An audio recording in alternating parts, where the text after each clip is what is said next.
So apparently there was some fake story about Nixon gambling at a casino in Havana, when the truth is he was actually making speeches in Hawaii. But let me ask a question here. You ever heard this? The boys on the bus? You know, like getting free transportation for youth. You know, like how important it is to get transportation, public transportation. Boys on the bus. Who's Timothy Krause? I never heard of this guy. Do you think anybody that knew about this book knew who he was? What's to say? In 1960, wrote Timothy Krause in The Boys on the Bus, many reporters have become shills for Kennedy. The reporters on Kennedy's plane referred to the candidate as Jack, talked constantly about his style and grace, cheered his speeches, and sang anti-Nixon songs with Kennedy staffers around hotel bars. The Kennedy people encouraged this clack atmosphere. Okay. Is that the only reference?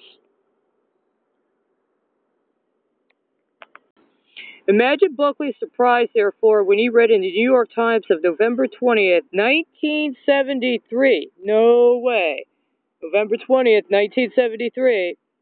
A dispatch reporting that an investigator had been suspended because Sam Dash believed he was the source of an article that was highly critical of the committee staff.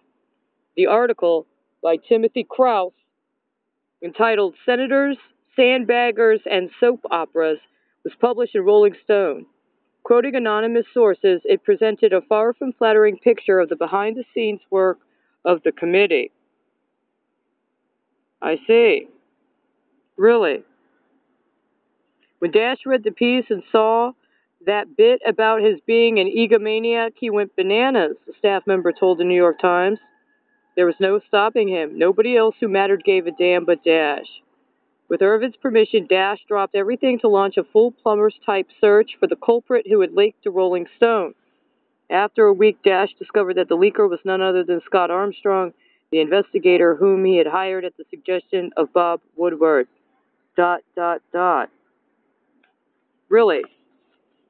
So there was a Timothy Krause, who, among other things, wrote for Rolling Stone under the Nixon administration. Nobody knew about this, right? Nobody knew about this? I mean, that's the literal spelling, right? You ever seen Krause as a headline? I mean, as a byline? You ever seen that name in a byline? You ever seen that name on your masthead? I heard you. You said it within the last week. They removed the name from the masthead. Which masthead?